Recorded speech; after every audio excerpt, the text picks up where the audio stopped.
everyone, welcome to another round of Chitter Chatter. Today we're going to chit chat with author RISHABH DUBEY. Well, if you check his Insta, he is right now trending because of the song that he had made some time back, and he's put it on the reel, and it is trending. And how? It is a song that you're going to love, and you will understand why is he trending. But well, this Chitter Chatter is on his current book, Krikos. This is a fantasy book that will put you in a fantasy world. Do you want to know a little of the book? Well, let me tell you, it is a time where the earth does not exist. It's 4697 AD.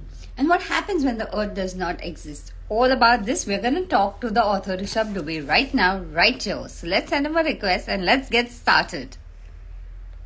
And in the meantime, also, I hope you'll have been reading and you'll have started your reading challenge.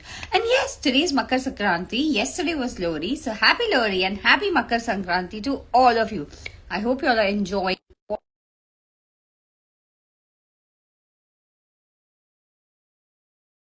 On what if you came to know that there was the world filled with stars, and now let's Oh, ask RISHABH DUBEY all I, about it. So he's right here. I Hi RISHABH. just give me 1 second. Yeah. Hey, Shweta, how are you? Very good. I'm How good are too. I'm you? good too. Really energized for this on a weekend. And I have to tell you, firstly, congratulations, obviously, on your book, and because you've been trending Oh, because of yeah. your Thank you so song on much. Thank you so Insta. much. Yeah, There's that was all really a pleasant surprise, honestly. I did not expect it to trend so soon. But yeah, it was something which took me off guard, honestly. I was appalled, flabbergasted for the past 2 weeks. So thank you so much. so. How does it feel? Because for every Mhm. artist, expressionist, it's very important to get an appreciation. And it's not about 1 million, but it's about the love of those 1 million who love the song, who have back to you, and the people who read your book. So, as an expressionist, how does it feel? I don't know, like there are very, very diverse array of feelings, honestly, because I wrote this song around 14 years back. And back then there was just Facebook, so I used to record it on my guitar and post videos as well. I think every year of my life for the past 14 years, I have posted some version of this song. But this was finally when I got to a studio, recorded it, had a composer compose music for it along. I'm an amateur guitarist, so I do not know how to create professional music. But yes, I worked with that person, and that person created some very good melodies as well as beats. And this was finally the moment for me when I could release this song. And yes, the reaction, the acceptance, the how the reception overall was very, very gratifying for me. I did not expect that. But yes, every year I have posted this song, and at least someone from my followers, my friends list, or someone from my timeline back in Facebook days over the wall, it was used to be called. It used to be called back then. So someone, at least from my entire group, my entire list, used to come back and tell me that it's a good song, and they used to read the lyrics and all. So yeah, this time, of course, the reception was like too great. It was very high. I reached a crescendo, and I've never reached this kind of a reach. So yeah, it was good. Back to your current book. So tell us all about this. It's a fantasy world where the earth does not exist. And so first, before I go on the next one, tell us a little about the book to all of Yeah, you so out here. Cricos is kind of a post-apocalyptic, yes, yet utopian book. So generally, these two concepts don't mingle very well. Post-apocalyptic in the sense that the universe as we know it doesn't exist. It is in a different form. And utopian that in the sense that everything in that world is perfect, right? Every technology, every medical, technological, scientific feat which you can imagine, that has been achieved, that has been reached. So nothing more can be done in the world, in the universe, in fact. So there we're talking on a higher scale, on a universe scale, right? So what has happened is that the Earth, the solar system, I'll give a very small brief, not to give away a lot of spoilers, but the Earth and the solar system, everything has been used as raw material to create kind of a celestial body, a locomotive body with locomotive capabilities. It's called Cricos, and the vertical horizon is actually before movies like Interstellar and Elysium came out, I imagined actually a planet, a celestial body with a vertical horizon, a horizon which rises upwards, right? When you see a ship come over the horizon on Earth, you see the sails come first, and mast come first, right? So here, what is happening is that the horizon is rising upwards, so you will see the ship coming down like this. So it's that kind of a celestial body which I imagined back then, and then of course Elysium came out. So corollary to my thought, I was correlating to it, and then of course Interstellar came out, and my thought was, pushed aside. But yeah, still I kept going with it. I published this book, and this is not the primary thought of the book. The primary thought of the book is that we have reached perfection, but still technological, medical, scientific perfection, any kind of perfection, exploratory perfection, right? It doesn't ward away, it doesn't push away the internal tendencies of human beings for conflicts, for aggression, for still being in pursuit. Because at the end of the day, we all are anthropocentric in the sense that human beings firstly consider Earth to be the center of the universe. That's the simple reason that we can look to the same distance in all directions, so we are the center, right? And that metaphorically also, materializes that we are the center of the universe for us, and everything is around us. We are the most important beings for us in the universe, and we have some purpose of existence, be it religion, be it any kind of belief or culture. We have always found ourselves at the center of it all, at the centroid, in fact. So we have always believed that we are here for a reason. God or any being, any supernatural being who created us, they created us for a reason, and we are here to serve a purpose. Now, our entire life goes into finding that purpose, right? Be it individually, singularly, or as a whole, as a species. And that's where the struggle begins. Even so, I've actually reflected on a concept that even though we reach that perfection, the highest level, the peak of perfection which we can as a species, as anything which can exist, we'll still be in a pursuit to get that answer, because no perfection can answer that for us. Because honestly, there's no such concept of being the center of everything. The universe is too large, right? But still, we are trying every day to appease ourselves and to flatter ourselves by saying that we are the reason for the universe to exist, and since we can observe it, I think we are the purpose for it. So Krikos is not the answer or anything for it, but yes, Krikos just touches on that concept. Krikos actually means a ring. What goes around comes around. And human beings are just going through the universe. And the conflict actually begins at the point when they encounter another extraterrestrial organism. So their entire belief system of them being the only intelligent sentient being across the universe is displaced. Now, of course, extraterrestrial encounters have been touched upon by a lot of great science fiction authors and science fiction movie makers, filmmakers, and I do not want to compete with that. I just wanted my separate perspective for my book. The extraterrestrial contact is a very important part of the book, not the entire story, but yes, that gives I touch upon a new sentiment and emotion that when we encounter such beings and organisms, what will be the internal feeling? We'll feel kind of an inferiority complex, or maybe just a fear, a kind of a paranoia that we are being displaced as sentient beings of the universe, right? So that emotion, I believe, was never touched upon. So I try to explore on that, because science fiction is always about touching on new concepts, right? Or exploring the extrapolation of the old. So I've done both in this book, and a lot of course, I've not created the lightsaber. I've tried to create other science fiction instruments of my own, but the technology and the elements which I tried to create, I kept them as new, as unique as possible. And I don't think a lot of them were ever touched upon before. Of course, some inspirations I did take as any other creator, but yes, most of the things I tried to make unique. So when was the day that you decided that you wanted to create this story and you started the whole It's a very funny story. As you must have guessed, I'm not a very short storyteller. I generally dive deep into the details of the story, but yes, I'll try to keep this brief. So I was around 13, 14 years old. I used to create these characters in my head, right? I was just like any other kid of my generation, watching Power Rangers, watching Dragon Ball Z, and I used to love fiction. And at the same time, I used to read books. I used to read a lot of books, specifically science fiction books, because they gave me a sense of relief. I was a loner, honestly, as a child, and I was heavily introverted, unlike now. I have trained myself to be more extroverted throughout the years, trying to socialize more and understanding people. Because I think it's important for as a writer to talk to people as much as possible. So I try to do that, adapt to those habits as well. But when I was 13, 14 years old, I was big social pariah in my school. I used to sit alone, imagine characters, and just create. I did not even know they were called character sketches or persona sketches back then.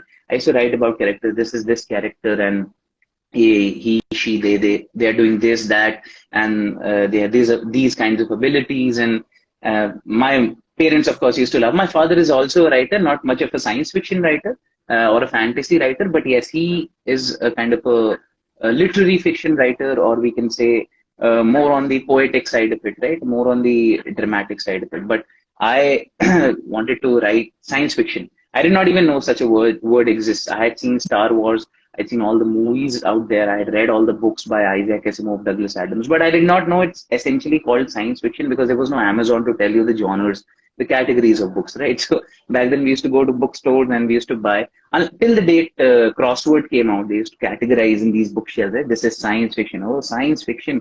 I used to run away from that because I was not a very academic student. I used to score decently, but yes, not very academic. So I used to see science written. I was like, run away from you. But then people told me that is the exact genre that you are writing these characters about. Actually, my dad told me that.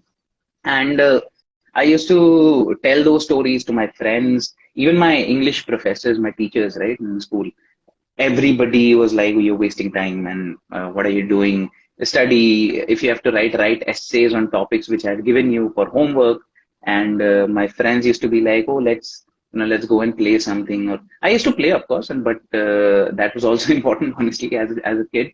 But my classmates used to be like that. What are you doing? No, he'll again begin his boring talks.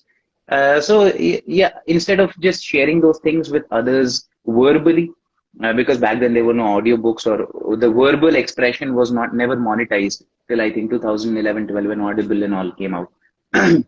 So back then I chose to dive into the written expression, a written word, and I expressed those entire complete thoughts as a rough draft over over pages of papyrus as I've written in Kraikos, right? So I used to write those things down and the story and the rough draft. And then one fine day I realized that I have actually written 7,000, 8,000 words, and I should actually convert this into a digital format because my handwriting was pathetic. I couldn't, it was not legible to me. So while converting it into a digital format on Microsoft Word, I ended up writing kind of a chapter, and I realized that this can be made into something. I was just 14 years old when I started writing Kraikos officially. The name was given by one of my very good friends, and he said that it should be called Kraikos because Kraikos in Latin means a ring. And the concept which I was touching upon was a ring, was a circle, a full circle of the universe. And that's how Kraikos came to be. I completed that book at the age of 16. I officially published it in 2020 with Leeds, 2021 actually, with Leeds Start Publishing.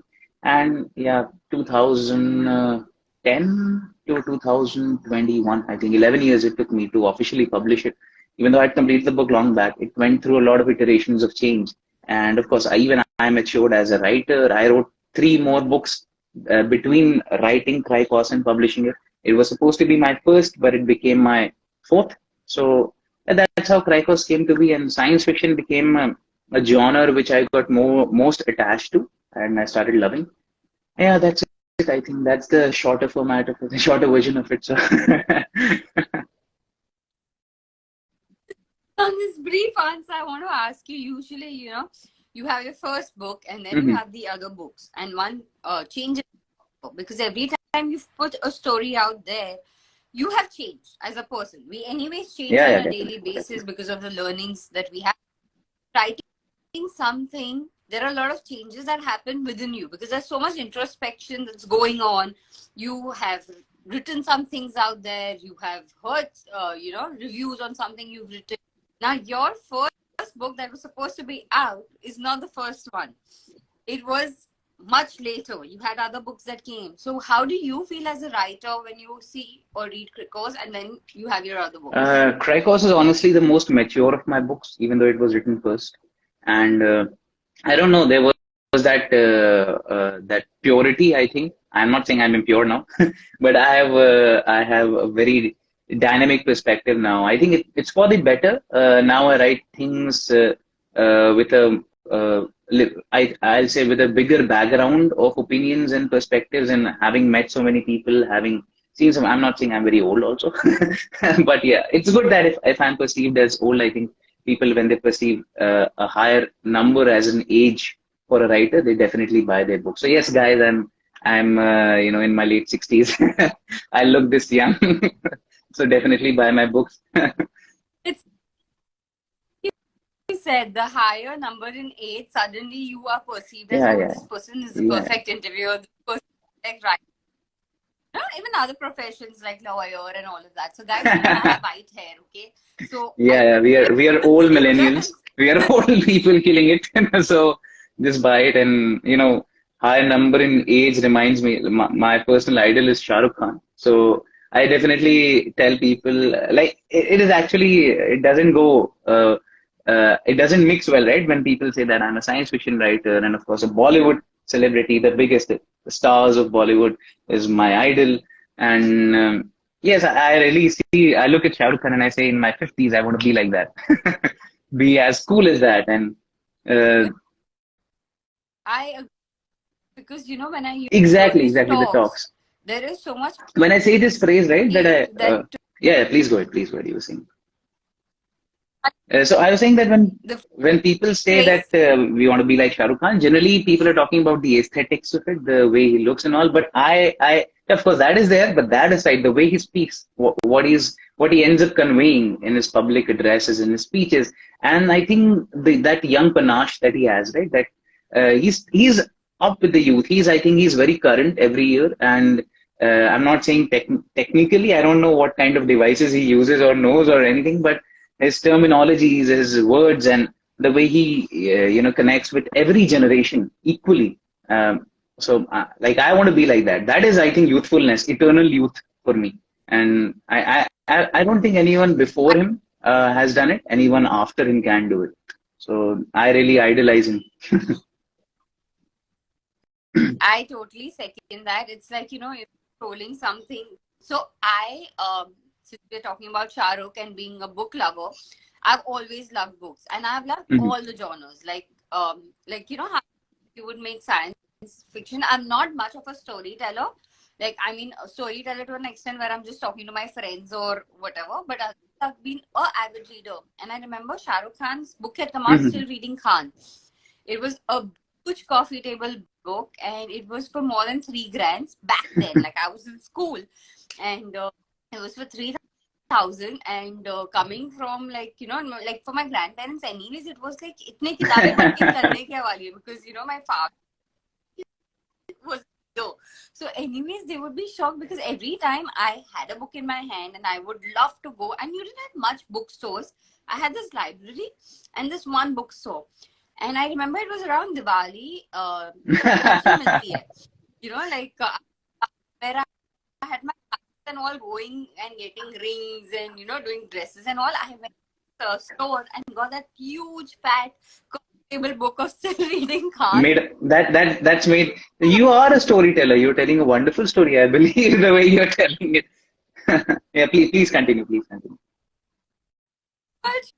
Shah Rukh, and I went back to that moment that how he's always actually his stories, his the way he addresses, he just Yeah. motivates you. Even back then, now it's like he actually puts you back. He's like more of a motivator. I will not just call him an Yep. Yep. actor. Like be it what you are in, or whether you're a doctor, whatever, he can address everyone at one go. It's not like okay, this is specifically for the youth or this is specifically for the ones who've Yep. aged. Yep. Yep. Totally.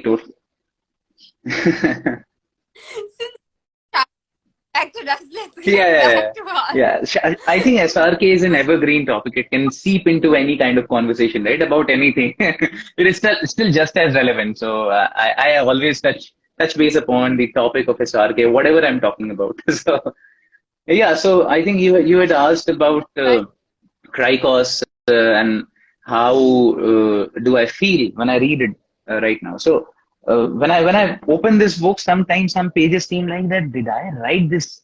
When the hell did I write this? This is so good at times, and sometimes, yeah, definitely. As a writer, I would read something and I'd be like, if I'd written it right now, it'll be different. This part of it would be different.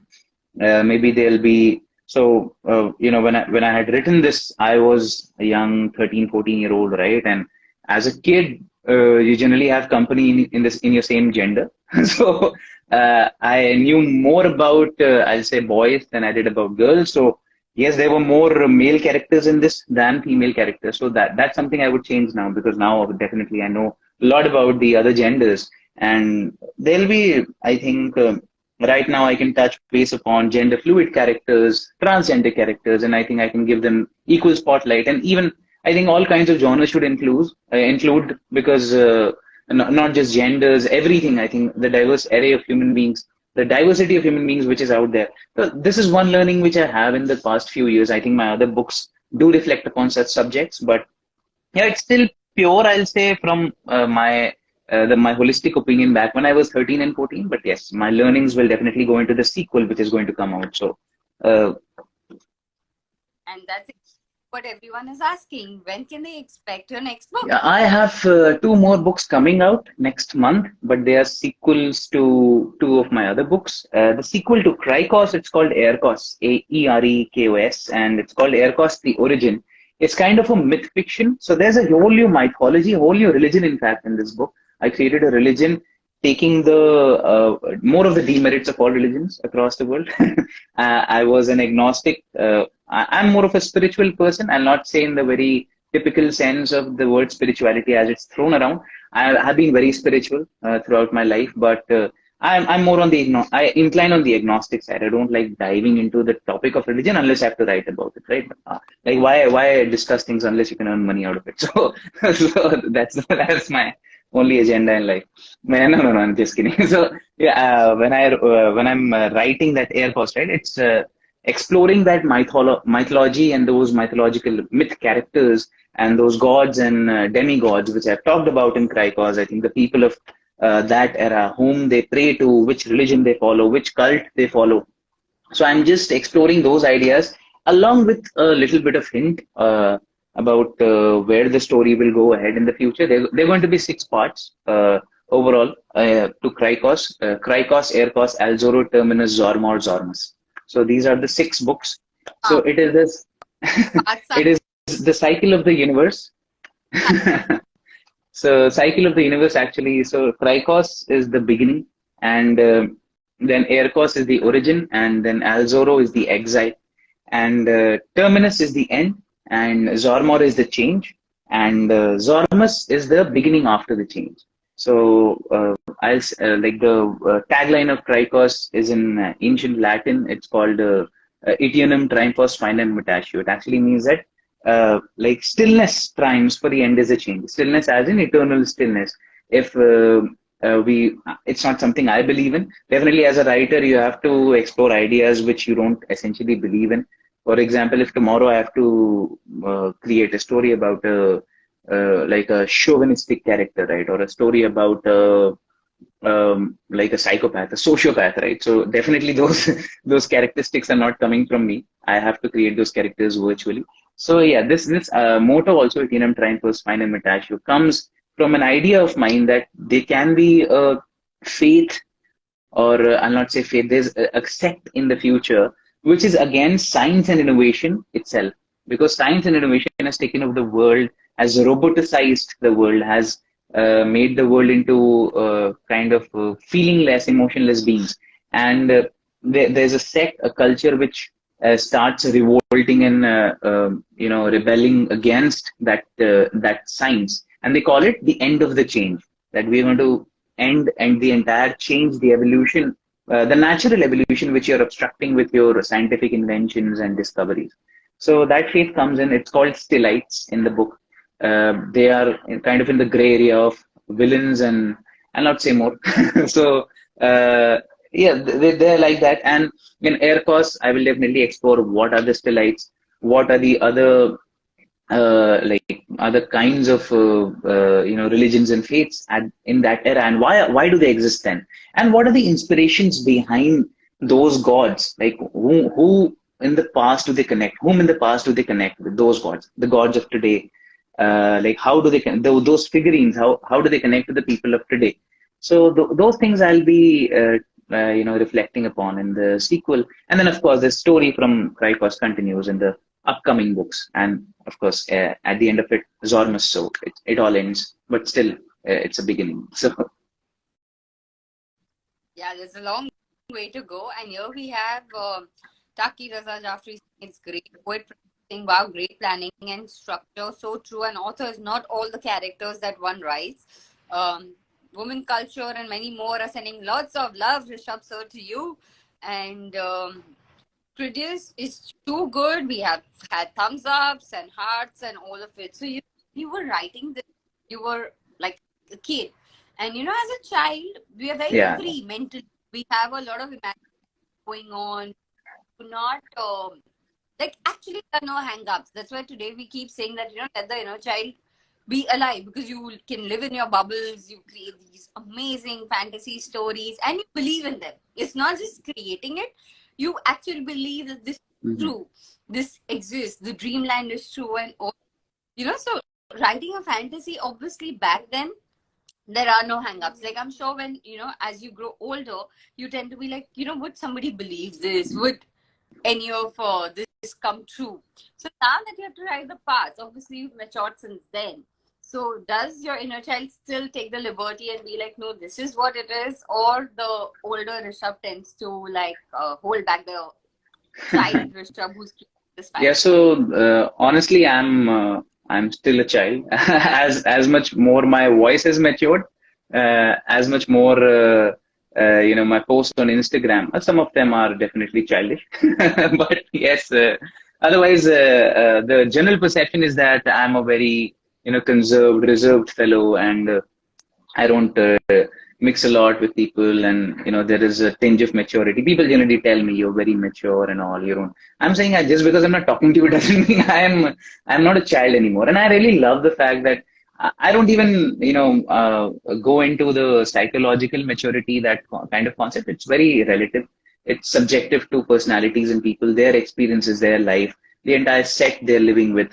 People, environment, and everything. So I don't and these circumstances. So that is something I don't touch upon. But yes, I believe that overall the childishness within us, and I'm using the word childishness in a positive, in a euphemistic way, and we should never let go of it, because we are, at the end of the day, we can only be explorers if we keep that alive. Maturity teaches us cautiousness, and I think while writing and exploring, definitely cautiousness is something you have to do away with. As when you're going on treks, right, you are definitely cautious.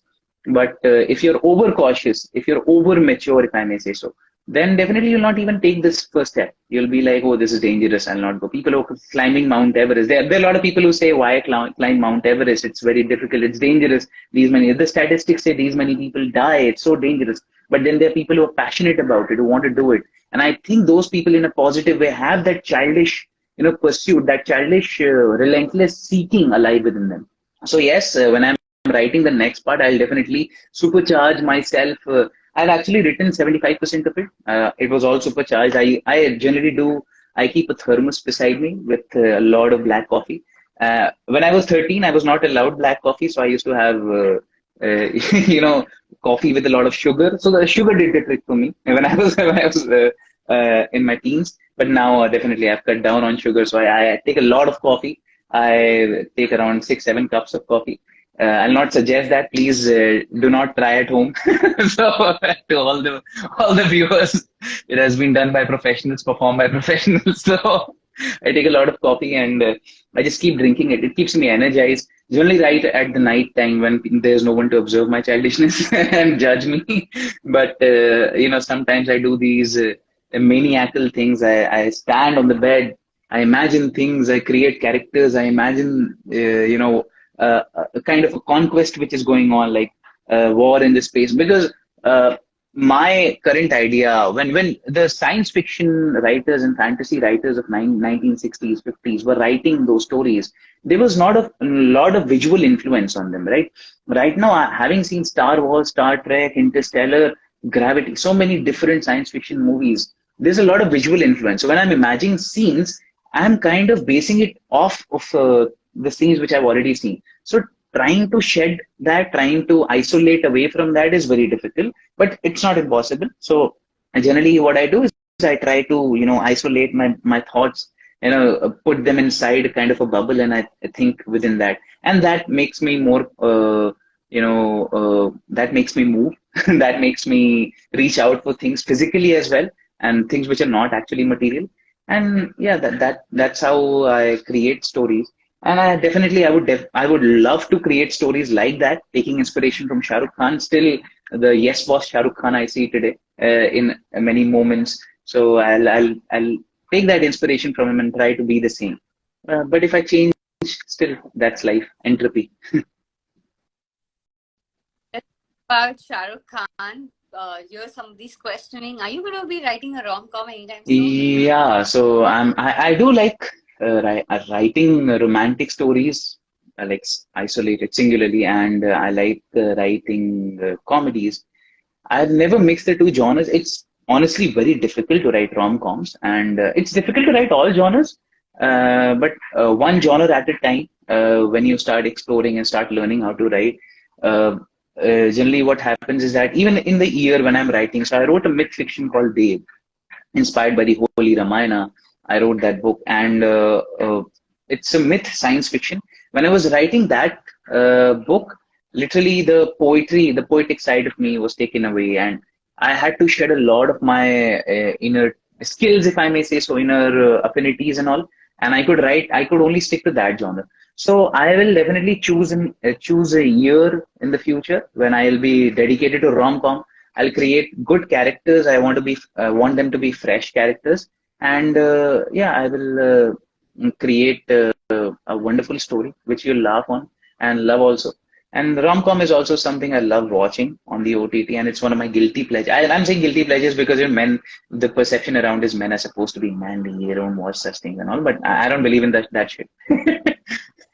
Rom is fun to watch, no I matter watch how everything. much I you watch enjoy everything. watching I rom-com. watch everything, and I'm sorry for calling it a guilty pleasure. It's not. I'm not guilty for it. So I love watching rom-coms. So I love watching all kinds of stories.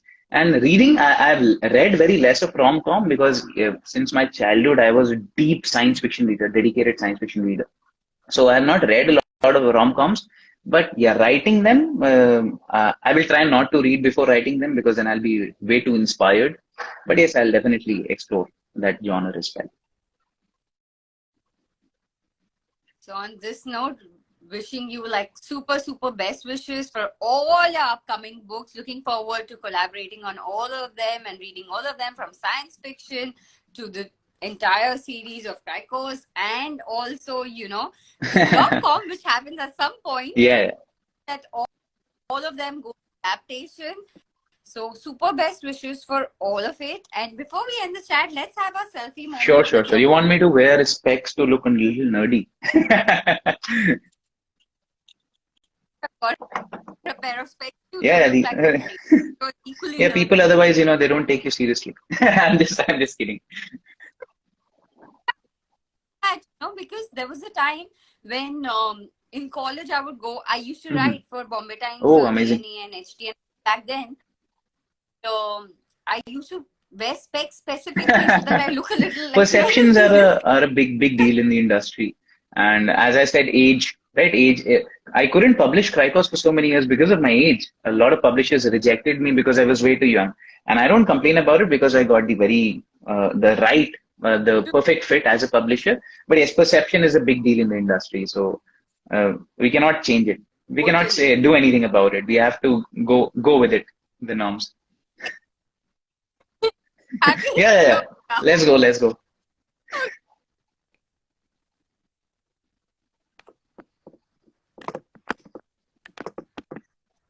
And then we've had a Awesome. selfie moment. So thank you, Rishabh, for early morning on a Saturday, and wishing you best wishes for all your books, for all of them to get adapted, so that the people who are still not readers do not miss on the great stories and they watch it, because I am sure the way you write, when these are going to be adapted, they're going to be fun to watch on big screen. So best wishes, and looking forward to many, many, many more of your writing, dancing, stand-up comedy, all of it. up together. So keep entertaining us and Thank you for so being. much. And thank you for chatting with me and having me on this wonderful episode, if I may call it today. On a Saturday morning, I love Saturday mornings. Not Sunday morning. I'm not a Sunday morning person, but Saturday mornings I love. So, yeah. Thank you for having me. And it was really lovely chatting with you. So, thank you. Like, happy weekend and happy Yeah, Makar same to you. Same to Sankranti all you. the Same best to out there. everybody. Everybody have a good, I think, good festivities and a great, I think, weekend. So celebrate well and enjoy. And buy my book. Yeah, Buy the yeah. other There books are a also lot of that them, and chat we'll about. be covering. I think, Shweta, we can cover those books later. Elaborate on them too. So guys, do buy this book, read, review, and do tell them what you liked about it because you know. Heard that in case you haven't, it's gonna be online on IGTV, so you can tag your friends, go through the whole chat in case you missed. Go online right now, get the book, and do let them know what you liked, which was your favorite character. And I'm also gonna put the review really soon. Thank you. Bye bye. So I'm going 9 and 5 right now because if I keep hold them back, they're gonna take longer. So all the best and then